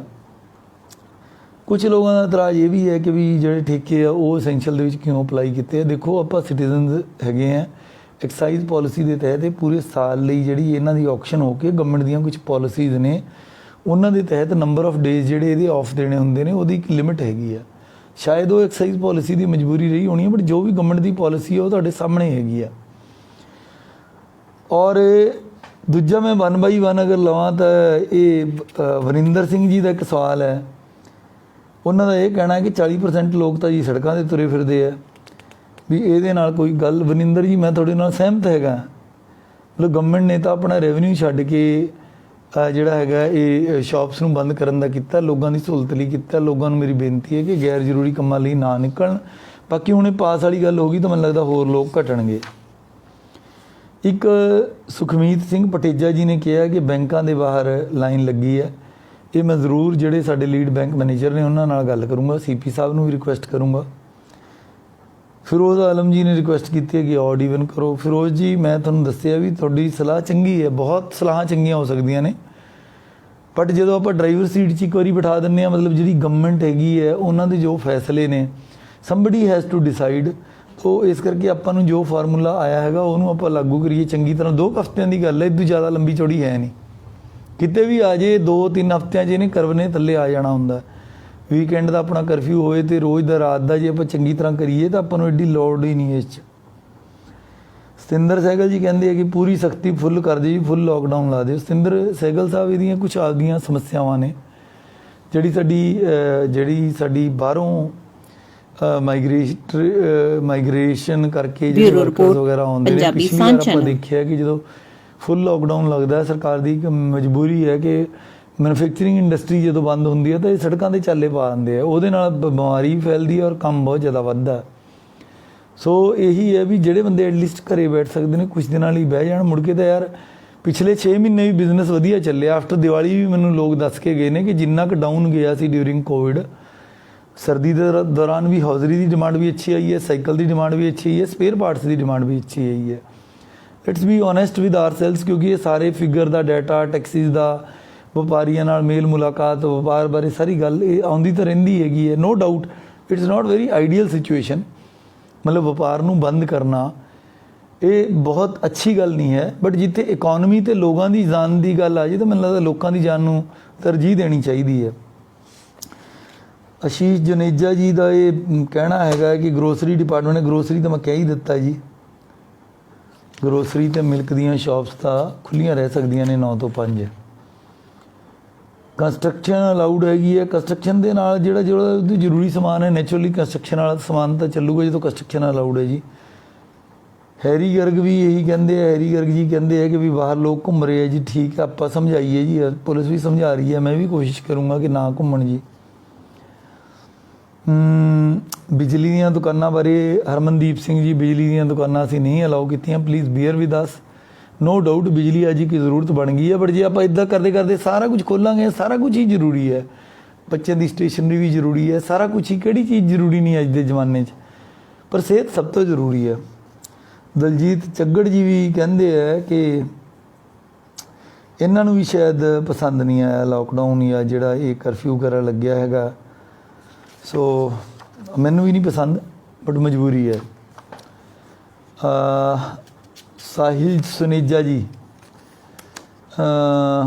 ਇਹ ਕਹਿੰਦੇ ਆ ਵੀ ਹੋਲਸੇਲਰ ਜਿਹੜੇ ਹੈਗੇ ਆ ਅਪ ਡਾਊਨ ਇਹਨਾਂ ਨੂੰ ਗੋਡਾਊਨਾਂ 'ਚ ਅਲਾਊਡ ਹੈ। ਸਾਡੀ ਉੱਥੇ ਦੁਕਾਨ ਵੀ ਅਸੀਂ ਖੋਲ੍ਹੀਏ। ਜਨੇਜਾ ਸਾਹਿਬ ਇਹਦਾ ਮੇਨ ਗੱਲ ਇਹ ਹੈ ਵੀ ਜਿਵੇਂ ਹੋਲਸੇਲ 'ਚ ਕੋਈ ਦਾਲਾਂ ਆਉਣੀਆਂ ਨੇ, ਸਾਬਣ ਸਰਫ ਆਉਣਾ, ਕੁਛ ਆਉਣਾ, ਤਾਂ ਕਰਕੇ ਅਸੀਂ ਅਲਾਊ ਕੀਤਾ। ਕੋਈ ਐਕਸਪੋਰਟ ਹੋਣੀ ਹੈ ਚੀਜ਼, ਬਟ ਜੇ ਆਪਾਂ ਉੱਥੇ ਨਾਲੋਂ ਨਾਲ ਦੁਕਾਨ ਖੋਲ੍ਹ ਕੇ ਪਰਚੂਨੀ ਵੀ ਕਰਾਂਗੇ, ਦੈਟ ਇਜ਼ ਨਾਟ ਅਲਾਊਡ। ਤੁਸੀਂ ਉਹਦੀ ਭਾਵਨਾ ਸਮਝੋ। ਮੰਡੀ 'ਚ ਵੀ ਇਹੀ ਪ੍ਰੋਬਲਮ ਆ ਰਹੀ ਹੈ। ਮੰਡੀ ਦੇ ਵਿੱਚ ਹੋਲਸੇਲਰ ਲਈ ਹੁੰਦੀ ਹੈ ਮੰਡੀ ਵੀ, ਵੱਡੇ ਵਪਾਰੀ ਉੱਥੋਂ ਖਰੀਦਣ, ਅੱਗੇ ਜਾ ਕੇ ਉਹ ਵੇਚਣ, ਛੋਟੀਆਂ ਰੇਹੜੀਆਂ ਜਿਹੜੀਆਂ ਹੈਗੀਆਂ ਗਲੀਆਂ 'ਚ ਜਾ ਕੇ ਵੇਚਣ। ਹੁਣ ਉੱਥੇ ਸਸਤਾ ਲੈਣ ਦੇ ਚੱਕਰ 'ਚ ਮਤਲਬ ਹਸਪਤਾਲ ਦਾ ਤੁਸੀਂ ਦੇਖੋ ਇੱਕ ਦਿਨ ਦਾ ਬਿੱਲ ਕਿੰਨਾ ਬਣਦਾ, ਸਿਹਤ ਦਾ ਕੀ ਲਾਸ ਹੈ ਜਿਹੜੇ ਬੰਦੇ ਦਾ ਹੋ ਜੇ। ਪਰ ਆਪਾਂ ਥੋੜ੍ਹਾ ਜਿਹਾ ਲਾਲਚ ਕਰਕੇ ਅੱਗੇ ਪਿੱਛੇ ਕਰਨਾ ਵੀ ਚਾਹੀਦਾ ਯਾਰ। ਮੈਂ ਵੀ ਸਰਫਾ ਕਰਦਾ ਜਿੱਥੇ 4 ਪੈਸੇ ਬਚਦੇ ਆ। ਹਰੇਕ ਘਰੇਲੂ ਪਰਿਵਾਰ ਚੱਲਣ ਵਾਲਾ ਹਰ ਬੰਦਾ ਇਹ ਗੱਲ ਸੋਚਦਾ ਵੀ ਜਿੱਥੋਂ 2 ਪੈਸੇ ਬਚਦੇ ਆ, ਜੇ ਸਬਜ਼ੀ ਸਸਤੀ ਮਿਲਦੀ ਹੈ ਖਰੀਦ ਲਈਏ। ਪਰ ਅੱਛੀ ਗੱਲ ਹੈ, ਪਰ ਇਹਨਾਂ ਦਿਨਾਂ ਦੇ ਦੌਰਾਨ ਕਿਰਪਾ ਕਰਕੇ ਹੋਲਸੇਲ ਮੰਡੀ 'ਚ ਨਾ ਜਾਓ। ਹੋਲਸੇਲ ਮੰਡੀ ਹੋਲਸੇਲ ਲਈ ਹੈ, ਉੱਥੋਂ ਸਸਤੀ ਜ਼ਰੂਰ ਮਿਲਦੀ ਹੈ ਚੀਜ਼, ਪਰ ਭੀੜ ਇੰਨੀ ਹੈ। ਜਿਹਦੇ ਨਾਲ ਕਰੋਨਾ ਆ ਜੇ ਯਾਰ, ਉਸ ਤੋਂ ਵੱਡੀ ਜ਼ਹਿਮਤ ਕੀ ਹੋ ਸਕਦੀ ਹੈ। ਇਹ ਤਾਂ ਇੱਕ ਤਰ੍ਹਾਂ ਬਿਮਾਰੀ ਛੇੜਨ ਵਾਲੀ ਗੱਲ ਹੈ। ਅਸੀਂ ਸਾਰੇ ਰੇਹੜੀ ਵਾਲੇ ਭਰਾਵਾਂ ਨੂੰ ਇਹ ਬੇਨਤੀ ਕੀਤੀ, ਜੇ ਕੋਈ ਉੱਥੇ ਜਾਊਗਾ ਕਾਰਵਾਈ ਕਰਾਂਗੇ। ਉੱਥੇ ਇਕੱਲੇ ਹੋਲਸੇਲਰ ਵਿਕੂਗਾ, ਫਿਰ ਅੱਗੇ ਰਿਟੇਲਰ ਜਿਹੜੇ ਆ ਉਹ ਗਲੀਆਂ 'ਚ ਵੇਚਣਗੇ।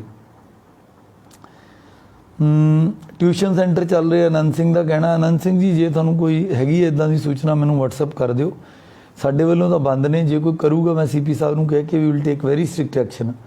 ਪਸਲੀਨ ਕੌਰ ਜੀ ਕਹਿੰਦੇ ਆ ਇਹਨਾਂ ਨੇ ਵੀ ਠੇਕਿਆਂ 'ਤੇ ਇਤਰਾਜ਼ ਕੀਤਾ, ਇਹਦੇ ਬਾਰੇ ਮੈਂ ਪਹਿਲਾਂ ਹੀ ਦੱਸ ਚੁੱਕਿਆ ਹੈਗਾ।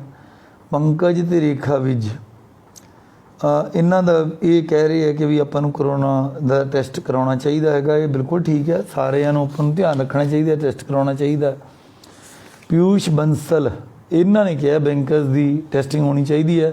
ਬੰਸਲ ਸਾਹਿਬ, ਅਸੀਂ ਬੜੀਆਂ ਰਿਕੁਐਸਟਾਂ ਕੀਤੀਆਂ ਪਹਿਲਾਂ ਵੀ ਕਰਾ ਲਓ ਕਰਾ ਲਓ ਕਰਾ ਲਓ। ਕਈ ਵਾਰ ਜਿਹੜੀ ਚੀਜ਼ ਜਦੋਂ ਫ੍ਰੀ ਅਤੇ ਅਬੰਡੈਂਸ 'ਚ ਮਿਲਦੀ ਹੈ ਨਾ, ਲੋਕਾਂ ਨੂੰ ਲੱਗਦਾ ਪਤਾ ਨਹੀਂ ਕਿਉਂ ਕਹਿ ਰਹੀ ਹੈ ਸਰਕਾਰ। ਬਟ ਨੰਦਲੈਸ ਤੁਸੀਂ ਫਿਕਰ ਨਾ ਕਰੋ, ਜਦੋਂ ਹੀ ਵੈਕਸੀਨ ਆ ਗਈ, ਲੁਧਿਆਣਾ ਪਹਿਲਾ ਜ਼ਿਲ੍ਹਾ ਹੋਊਗਾ ਜਿਹੜਾ ਸਭ ਤੋਂ ਪਹਿਲਾਂ ਆਪਣੇ ਨਾਗਰਿਕਾਂ ਨੂੰ ਆਫਰ ਕਰੂਗਾ। ਰਾਕੇਸ਼ ਗੋਇਲ ਢਿੱਲੋਂ ਸਾਹਿਬ ਇਹ ਕਹਿੰਦੇ ਹੈ ਕਿ ਵੀ ਕਈ ਬੰਦੇ ਦੁਕਾਨਾਂ ਖੋਲ੍ਹੀ ਰੱਖੇ ਹੈ, ਉਹਨਾਂ ਦਾ ਵੀ ਕੋਈ ਨਿਯਮ ਬਣਾਓ। ਇਹ ਵੀ ਆਪਾਂ ਕਰਕੇ ਜੀ ਇੱਥੇ ਵੀ ਲਾਗੂ ਕਰਾਵਾਂਗੇ, ਕੋਈ ਗੱਲ ਨਹੀਂ ਹੈ। ਔਰ ਹਿਤੇਸ਼ ਜੈਨ ਜੀ ਕਹਿੰਦੇ ਹੈ ਵੀ ਫੈਕਟਰੀਆਂ 'ਚ ਰਸ਼ ਜ਼ਿਆਦਾ ਹੈ, ਦੁਕਾਨਾਂ 'ਤੇ ਘੱਟ ਹੈ। ਜੈਨ ਸਾਹਿਬ ਗੱਲ ਇਹ ਹੈ, ਮੈਂ ਤੁਹਾਨੂੰ ਪਹਿਲਾਂ ਹੀ ਦੱਸਿਆ, ਪਿਛਲੀ ਵਾਰ ਜਿਹੜੀ ਲੇਬਰ ਚਲੀ ਗਈ ਉਹ 6-6 ਮਹੀਨੇ ਆਈ ਨਹੀਂ ਹੈ। ਔਰ ਜੈਨ ਸਾਹਿਬ ਇੱਕ ਗੱਲ ਆਪਾਂ ਨੂੰ ਮੰਨਣੀ ਵੀ ਪੈਣੀ ਹੈ, ਮੈਂ ਸਾਰੀਆਂ ਮਾਰਕੀਟ ਐਸੋਸੀਏਸ਼ਨਾਂ ਨੂੰ ਵੀ ਬੁਲਾ ਕੇ ਵੀ ਕਰਾ ਲਓ ਵੈਕਸੀਨੇਸ਼ਨ, ਸਾਰੇ ਵਰਕਰਾਂ ਦੀ ਕਰਾ ਲਓ। ਹੋਇਆ ਹੁੰਗਾਰਾ, ਬਟ ਥੋੜ੍ਹਾ ਜਿਹਾ ਮੱਠਾ ਰਿਹਾ। ਬਟ ਸਾਡੇ ਜਿਹੜੇ ਇੰਡਸਟਰੀਲਿਸਟ ਨੇ ਉਹਨਾਂ 'ਚੋਂ ਮੈਜੋਰਿਟੀ ਨੇ ਆਪਣੀਆਂ ਕੰਪਨੀਆਂ 'ਚ ਵੈਕਸੀਨੇਸ਼ਨ ਕਰਾ ਕੇ 90% ਤੱਕ ਵਰਕਰ ਹੈ ਜਿਹੜੇ ਕਰਾ ਲਏ। ਔਰ ਫੈਕਟਰੀਆਂ 'ਚੋਂ ਕੋਈ ਬਹੁਤੇ ਕੇਸ ਆ ਨਹੀਂ ਰਹੇ ਹੁਣ। ਆਪਣੀਆਂ ਜਿਹੜੀਆਂ ਛੋਟੀਆਂ ਗਲੀਆਂ ਨੇ, ਪੁਰਾਣੇ ਆਪਣੇ ਲੋਕ ਜਿੱਥੇ ਰਹਿੰਦੇ ਹੈ, ਵਪਾਰ ਹੈ, ਮੀਡੀਓਕਰ ਵਰਗ ਹੈ, ਸਾਡੇ ਵਰਗੇ ਜਿਹੜੇ ਮੁਲਾਜ਼ਮ ਨੇ, ਉਹਨਾਂ ਚੋਂ ਦਫ਼ਤਰਾਂ ਚੋਂ ਇਹੋ ਜਿਹੀਆਂ ਥਾਵਾਂ ਤੋਂ ਜ਼ਿਆਦਾ ਕੇਸ ਆ ਰਹੇ ਆ। ਮਨਦੀਪ ਦੁੱਗਲ ਜੀ ਕਹਿੰਦੇ ਆ, ਇਹ ਵੀ ਇਹਨਾਂ ਨੂੰ ਵੀ ਰੋਸਾ ਹੈਗਾ ਵੀ ਕਿਉਂ ਸ਼ਾਪਕੀਪਰਸ 'ਤੇ ਨੁਕਸਾਨ ਹੋ ਰਿਹਾ ਹੈ। ਮਨਦੀਪ ਦੁੱਗਲ ਜੀ, ਜਿਵੇਂ ਕਿਸੇ ਬੱਚੇ ਦੇ ਆਪਾਂ ਟੀਕਾ ਲਾਉਂਦੇ ਹਾਂ ਨਾ, ਉਹ ਤਕਲੀਫ ਮੰਨਦਾ ਹੈਗਾ, ਸੇਮ ਸਾਡੀ ਸਰਕਾਰ ਦੀ ਹਾਲਤ ਹੈ। ਲਾਕਡਾਊਨ ਲਗਾ ਕੇ ਕਿਸੇ ਨੂੰ ਕੋਈ ਖੁਸ਼ੀ ਨਹੀਂ। ਮੈਂ ਤੀਜੀ ਚੌਥੀ ਵਾਰੀ ਰਿਪੀਟ ਕਰ ਰਿਹਾ, ਤੁਹਾਡੇ ਭਲੇ ਲਈ ਅਸੀਂ ਕਰ ਰਹੇ ਹਾਂ। ਔਰ ਅਗਰ if somebody lands up in hospital, ਇਸ ਤੋਂ ਬੁਰੀ ਕੋਈ ਗੱਲ ਨਹੀਂ ਹੋ ਸਕਦੀ। ਸੁਖਜਿੰਦਰ ਅਰੋੜਾ ਜੀ, ਉਹ ਇਹ ਕਹਿੰਦੇ ਹੈ, sir when vaccination will be available because my parents need second dose. Sukhjinder ji, ਥੋੜ੍ਹੀ ਕਰਕੇ ਵੈਕਸੀਨੇਸ਼ਨ ਆ ਰਹੀ ਹੈ। ਜਿਹੜੇ ਬੰਦਿਆਂ ਨੂੰ ਫਸਟ ਵੈਕਸੀਨੇਸ਼ਨ ਲੱਗੀ ਹੈ, ਉਹਨਾਂ ਨੂੰ ਸੈਕੰਡ ਵੈਕਸੀਨੇਸ਼ਨ ਦੇਣ ਲਈ ਸਰਕਾਰ ਦ੍ਰਿੜ ਸੰਕਲਪ ਹੈ। ਅੱਜ ਲੱਗੇ ਕੱਲ੍ਹ ਲੱਗੇ, ਉਹ ਜ਼ਰੂਰ ਲੱਗੂਗੀ। ਔਰ ਵੈਸੇ ਵੀ ਹੁਣ ਤਾਂ ਖੋਜ ਆ ਗਈ ਵੀ ਸੈਕੰਡ ਵੈਕਸੀਨ ਅਗਰ 2 ਤੋਂ ਲੈ ਕੇ 8 ਹਫ਼ਤਿਆਂ ਤੱਕ ਥੋੜ੍ਹਾ ਜਿਹਾ ਫਲੈਕਸੀਬਲ ਹੈ, ਥੋੜ੍ਹੀ ਲੇਟ ਵੀ ਹੋ ਜਾਏ ਤਾਂ ਵੀ ਉਹਦੀ ਐਫੀਕੇਸੀ ਅਪ ਟੂ 3 ਮਹੀਨੇ ਤੱਕ ਵੀ ਹੈਗੀ ਹੈ। ਮਤਲਬ ਜਿੰਨੀ ਲੇਟ ਲੱਗੂਗੀ ਉਨਾ ਫਾਇਦਾ ਹੀ ਹੈ। ਪਰ ਜਦੋਂ ਵੀ ਮੌਕਾ ਆਊਗਾ ਤੁਹਾਡੇ ਕੈਂਪ ਵੀ ਲੱਗੂਗਾ। ਤੁਸੀਂ ਸਿਵਲ ਹਸਪਤਾਲ 'ਚ ਅਤੇ ਸਿਵਲ ਸਰਜਨ ਦਫ਼ਤਰ 'ਚ ਰੋਜ਼ ਹੀ ਲੱਗਦੀ ਹੈ। ਕੋਵੈਕਸੀਨ ਵੀ ਅਵੇਲੇਬਲ ਹੈ, ਕੋਵੀਸ਼ੀਲਡ ਵੀ ਹੈ। ਔਰ 45 ਤੋਂ ਉੱਪਰ ਵਾਲਿਆਂ ਨੂੰ ਸਾਰਿਆਂ ਨੂੰ ਅਜੇ ਵੀ ਫ੍ਰੀ ਲੱਗੂਗੀ ਸਰਕਾਰੀ ਥਾਵਾਂ 'ਤੇ। ਪ੍ਰਾਈਵੇਟ 'ਚ ਹੁਣ ਪੇਡ ਹੋਊਗੀ। ਜੇ ਕੋਈ ਫੈਕਟਰੀ ਵਾਲਿਆਂ ਨੇ ਲਗਵਾਉਣੀ ਹੈ ਤਾਂ ਉਹਨਾਂ ਨੂੰ ਔਨਲਾਈਨ ਇਹਨੂੰ ਪਰਚੇਜ਼ ਕਰਨਾ ਪੈਣਾ, ਜਾਂ ਕਿਸੇ ਪ੍ਰਾਈਵੇਟ ਹਸਪਤਾਲ ਦੇ ਨਾਲ ਟਾਈ ਅਪ ਕਰਕੇ ਪੇਮੈਂਟ ਐਡਵਾਂਸ ਕਰਨੀ ਪੈਣੀ ਹੈ, ਤਾਂ ਸੈਂਟਰ ਗਵਰਨਮੈਂਟ ਜਾਂ ਸੀਰਮ ਇੰਸਟੀਚਿਊਟ ਵੱਲੋਂ ਇਹ ਵੈਕਸੀਨ ਆਊਗੀ। ਪਹਿਲਾਂ ਵਾਲੀ ਗੱਲ ਨਹੀਂ ਹੈ ਵੀ ਫ੍ਰੀ ਵਾਲੇ ਜਿਵੇਂ ਆਪਾਂ ਕੈਂਪ ਲਗਾ ਰਹੇ ਸੀਗੇ। ਫੈਕਟਰੀ ਵਾਲੇ ਨੇ ਅਗਰ ਲਗਾਉਣਾ ਤਾਂ ਮੈਂ ਰਿਪੀਟ ਕਰ ਰਿਹਾ, ਤਾਂ ਉਹਨਾਂ ਨੂੰ ਪ੍ਰਾਈਵੇਟ ਹਸਪਤਾਲ ਨਾਲ ਪੇਮੈਂਟ ਕਰਕੇ ਜਾਂ ਔਨਲਾਈਨ ਬੁੱਕ ਕਰਾਉਣੀ ਪੈਣੀ ਹੈ ਪੇਮੈਂਟ ਕਰਕੇ। ਵਿਪਨ ਸਾਨੀ ਜੀ ਨੇ CSC ਬਾਰੇ ਪੁੱਛਿਆ ਵੀ ਕਾਮਨ ਸਰਵਿਸ ਸੈਂਟਰ ਕੁਛ ਕੁ ਦਿਨ ਆਪਾਂ ਬੰਦ ਰੱਖੀਏ। ਸਾਨੂੰ ਤਾਂ ਆਪ ਘੱਟ ਹੈ, CSC ਦੇ ਵਿੱਚ ਕਈ ਸਰਕਾਰੀ ਸਕੀਮਾਂ ਲਈ ਲੋਕ ਅਪਲਾਈ ਕਰਦੇ ਸੀਗੇ, ਸੋ ਇਹ ਦਿੱਕਤ ਹੈ ਥੋੜ੍ਹੀ ਜਿਹੀ। ਗਗਨਦੀਪ ਸਿੰਘ ਜੀ ਕਹਿੰਦੇ ਹੈ ਕਿ ਕਿਵੇਂ ਆਪਾਂ ਕੰਟਰੋਲ ਕਰਾਂਗੇ, ਮਾਰਕੀਟਾਂ 'ਚ ਤਾਂ ਲੋਕ ਘੁੰਮਦੇ ਫਿਰਦੇ ਹੈ, ਕੰਪਲੀਟ ਲਾਕਡਾਊਨ ਲਾ ਦਿਓ। ਕਈ ਲੋਕਾਂ ਦਾ ਵਿਚਾਰ ਹੈ, ਕਈ ਕਹਿੰਦੇ ਆ ਕੰਪਲੀਟ ਲਾਓ, ਕਈ ਕਹਿੰਦੇ ਇੰਨਾ ਵੀ ਚੱਕ ਦਿਓ। ਸੋ ਜਿੰਨੇ ਮੂੰਹ ਉਨੀਆਂ ਗੱਲਾਂ, ਇਹ ਤਾਂ ਕਈ ਸਲਾਹਾਂ ਨੇ। ਆਊਟ ਆਫ ਸਾਰੀਆਂ ਸਲਾਹਾਂ 'ਚੋਂ ਗਵਰਨਮੈਂਟ ਨੇ ਦੇਖ ਕੇ ਵੀ ਕਿਹੜੀ ਬੈਸਟ ਹੈ, ਉਹਦੇ ਮੁਤਾਬਕ ਉਹ ਮਤਲਬ ਫੈਸਲੇ ਆਉਂਦੇ ਨੇ। ਔਰ ਇਸੇ ਤਰ੍ਹਾਂ ਹੀ ਪੰਜਾਬੀ ਸਾਂਝਾ ਗਗਨਦੀਪ ਅਰੋੜਾ ਜੀ ਇਹ ਕਹਿੰਦੇ ਹੈ ਕਿ ਇਹ ਖੇਡਣ ਵਾਲਿਆਂ 'ਤੇ ਗੱਲ ਕਰਦੇ ਹੈ, ਜਾਂ ਕੋਈ ਗੁਰਦੁਆਰਾ ਸਾਹਿਬਾਨ 'ਚ ਲੋਕ ਜਿਹੜੇ ਜਾਂਦੇ ਹੈ ਉੱਥੇ ਥੋੜ੍ਹਾ ਬਹੁਤ ਦੇਖਿਆ ਜਾਵੇ। 20-20 ਦੀਆਂ ਟੀਮਾਂ ਕਹਿੰਦੇ ਖੇਡਾਂ ਖੇਡਦੀਆਂ ਨੇ। Police is doing there job. ਮੈਂ ਹੋਰ CP ਸਾਹਿਬ ਨੂੰ ਰਿਕੁਐਸਟ ਕਰੂੰਗਾ ਕਿ ਅਗਰ ਕੋਈ ਸੰਡੇ ਨੂੰ ਇਸ ਤਰ੍ਹਾਂ ਖੇਡਣ ਮੈਚ ਕਰਨ ਨਿਕਲਦੇ ਆ ਤਾਂ ਨਾ ਅਲਾਓ ਕਰਨ। ਪੰਕਜ ਵਿਜ ਸਾਹਿਬ ਦਾ ਇੱਕ ਹੋਰ ਸਵਾਲ ਹੈ, ਇਹ ਕਹਿੰਦੇ ਆ ਵੀ ਬੈੱਡ ਅਵੇਲੇਬਲ ਨਹੀਂ, 100% ਲਾਕਡਾਊਨ ਇਜ਼ ਦਾ ਸੋਲਿਊਸ਼ਨ। ਅਤੇ ਹਸਪਤਾਲਾਂ ਨੂੰ ਅਤੇ ਸਾਰੀਆਂ ਸਰਕਾਰੀ ਬਿਲਡਿੰਗਾਂ ਨੂੰ ਸਾਰੇ ਜਿਹੜੇ ਹੈਗੇ ਹੈ, ਜਿਹੜੇ ਇਹ ਹਸਪਤਾਲਾਂ 'ਚ ਕਨਵਰਟ ਕਰ ਦਈਏ। ਇਹ ਕਈ ਲੋਕਾਂ ਨੂੰ ਇਹ ਹੈ, ਮੈਨੂੰ ਬਹੁਤ ਸਾਰੀਆਂ ਬਿਲਡਿੰਗਸ ਆਫਰ ਹੋ ਰਹੀਆਂ ਨੇ। ਮੈਂ ਤੁਹਾਨੂੰ ਇਹ ਕਲੀਅਰ ਕਰਨਾ ਚਾਹੁੰਦਾ, ਜਿਹੜਾ ਹਸਪਤਾਲ ਹੈ ਉਹਦੇ ਲਈ ਬਿਲਡਿੰਗਾਂ ਦੀ ਕੋਈ ਕਮੀ ਨਹੀਂ ਹੈ। ਹਸਪਤਾਲ ਦੀ ਜਿਹੜੀ ਸੋਲ ਹੈ, ਉਹਦੀ ਜਿਹੜੀ ਆਤਮਾ ਹੈ, ਜਿਹੜੀ ਸਭ ਤੋਂ ਵੱਡਾ ਕੰਸਟ੍ਰੇਂਟ ਹੈ, ਉਹ 2 ਚੀਜ਼ਾਂ ਦਾ। ਇੱਕ ਤਾਂ ਮੈਡੀਕਲ ਸਟਾਫ, ਮਤਲਬ ਡਾਕਟਰਸ ਨਰਸਿਸ। ਡਾਕਟਰ ਨਰਸਿਸ ਤਾਂ ਚਲੋ ਅਸੀਂ ਫਿਰ ਵੀ ਪ੍ਰਾਈਵੇਟ ਵਾਲੇ ਵੀ ਲੈ ਲਏ, ਹੋਰ ਵੀ ਲੈ ਲਏ। ਉਸ ਤੋਂ ਵੱਡੀ ਗੱਲ ਹੈ ਆਕਸੀਜਨ ਸਪਲਾਈ। ਮੰਨ ਲਓ ਅਸੀਂ ਕਿਤੇ 200 ਬੰਦੇ ਪਾ ਲਈਏ ਅਤੇ ਆਕਸੀਜਨ ਨਾ ਦੇ ਸਕੀਏ, ਜਿਵੇਂ ਕਿ ਬੱਤਰਾ ਹਸਪੀਟਲ 'ਚ ਹੋਇਆ ਦਿੱਲੀ 'ਚ, ਫਿਰ ਦੱਸੋ ਭਾਈ ਕੀ ਬਣੂਗਾ। ਬਿਲਡਿੰਗਸ ਦੀ ਕੋਈ ਕਮੀ ਨਹੀਂ, but we are going in a phased manner.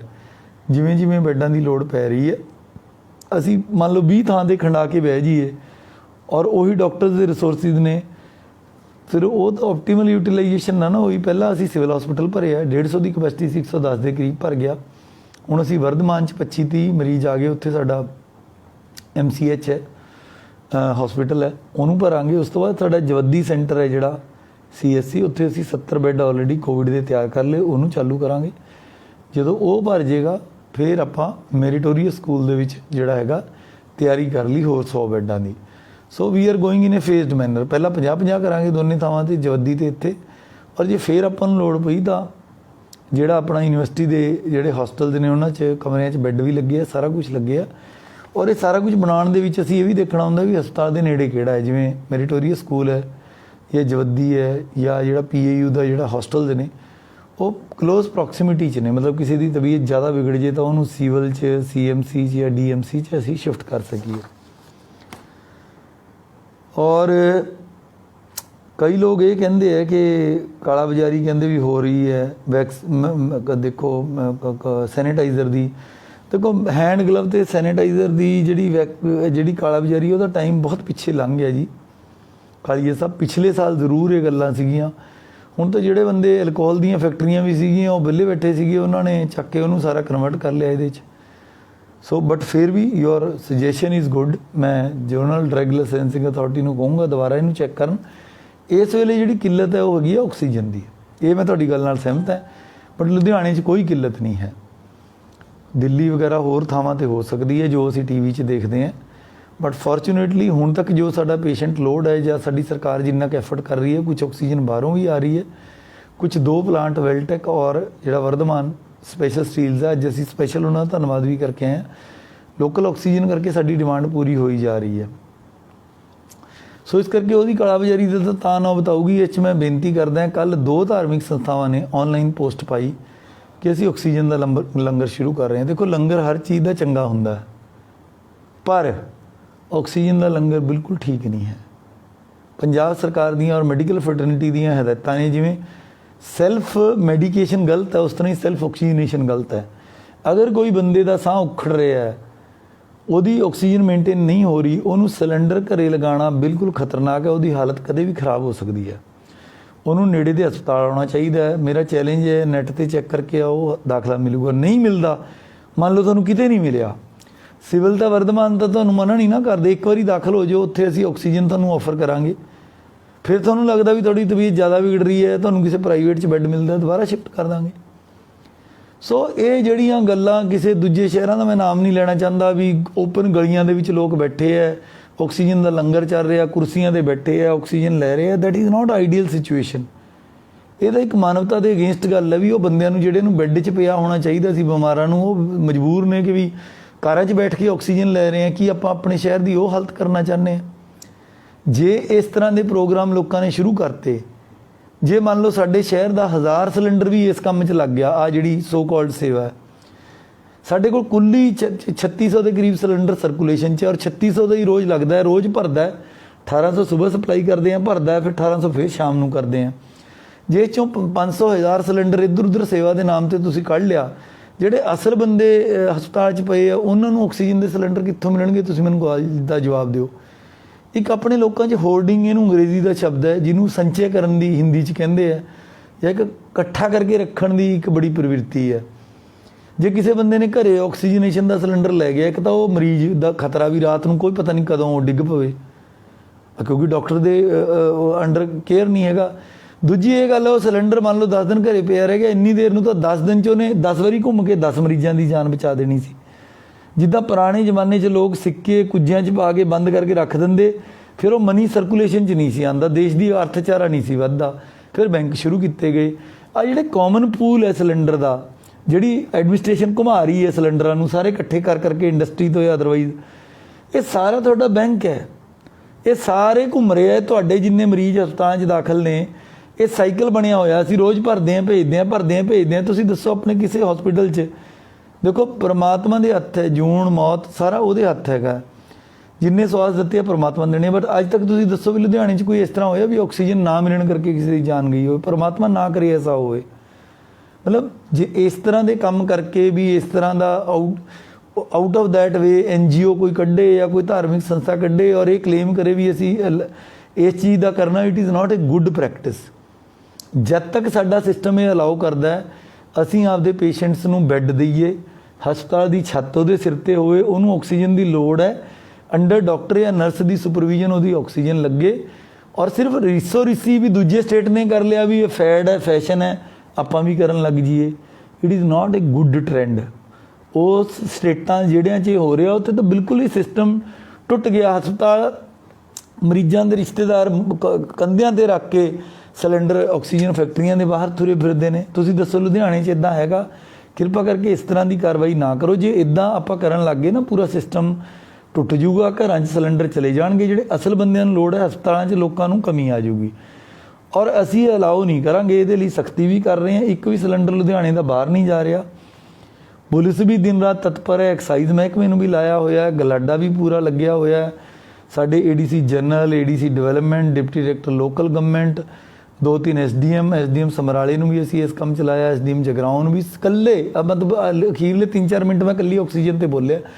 ਇਸ ਗੱਲ ਤੇ ਲਾਏ ਹੋਏ ਨੇ ਵੀ ਕੋਈ ਇਹਨੂੰ ਇੱਧਰ ਉੱਧਰ ਨਾ ਧਰ ਲਏ। ਅਜੇ ਵੀ ਮੈਨੂੰ ਪਤਾ ਕਈਆਂ ਨੇ ਝਕਾਨੀ ਦੇ ਕੇ ਧਰੇ ਹੋਏ ਨੇ, ਪਰ ਉਸ ਲੈਵਲ ਤੱਕ ਨਹੀਂ। ਪਰ ਜੇ ਆਪਾਂ ਲੰਗਰ ਲੁੰਗਰ ਇਹ ਲਾਉਣ ਲੱਗ ਗਏ ਤਾਂ ਇਹਦੇ ਨਾਲ ਮੇਨ ਸਟ੍ਰੀਮ ਨੁਕਸਾਨ ਹੋਊਗਾ। ਤੁਸੀਂ ਤਾਂ ਚੰਗਾ ਸਮਝ ਕੇ ਕਰ ਰਹੇ ਹੋਵੋਗੇ।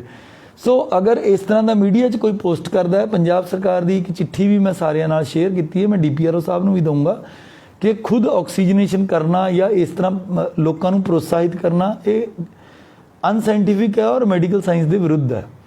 ਸੋ ਮੈਂ ਸਾਰਾ ਤੁਹਾਡਾ ਅਖੀਰ 'ਚ ਧੰਨਵਾਦ ਕਰਦਾ।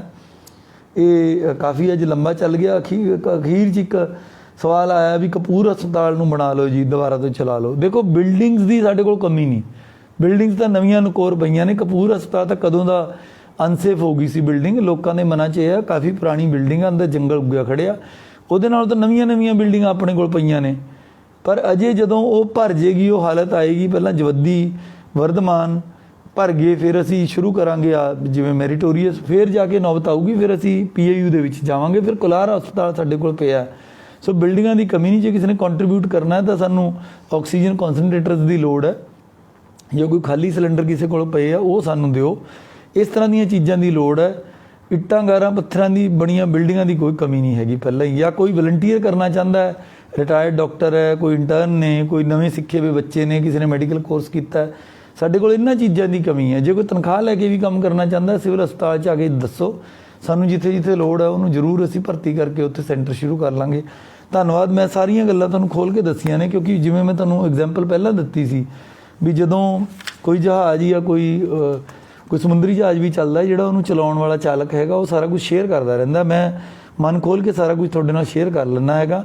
ਪਰ ਤੁਸੀਂ ਬੜੇ ਸਮਝਦਾਰ ਹੋ, ਸੂਝਵਾਨ ਹੋ, ਸਭ ਤੋਂ ਸਿਆਣੇ ਸੁਘੜ ਸਿਆਣੇ ਲੋਕਾਂ ਦੀ ਨਗਰੀ ਹੈ, ਤਾਂ ਹੀ ਸਭ ਤੋਂ ਅੱਗੇ ਹੈ ਇਕਨੋਮਿਕਸ ਦੇ ਵਿੱਚ ਤੁਸੀਂ। ਔਰ ਆਪਾਂ ਇਹਨੂੰ ਸਮਝਾਂਗੇ ਔਰ ਮੈਨੂੰ ਪੂਰੀ ਉਮੀਦ ਹੈ ਵੀ 2 ਹਫ਼ਤਿਆਂ 'ਚ ਅਸੀਂ ਇਸ ਤੋਂ ਬਾਹਰ ਆ ਜਾਵਾਂਗੇ ਅਤੇ ਫਿਰ ਉਦੋਂ ਬਾਅਦ ਤੁਹਾਡਾ ਵਪਾਰ ਵਧੂ ਫੁੱਲੂਗਾ। ਥੋੜ੍ਹਾ ਧੀਰਜ ਰੱਖੀਏ ਆਪਾਂ। Thank you. Bureau report, Punjabi ਸਾਂਝ ਚੈਨਲ।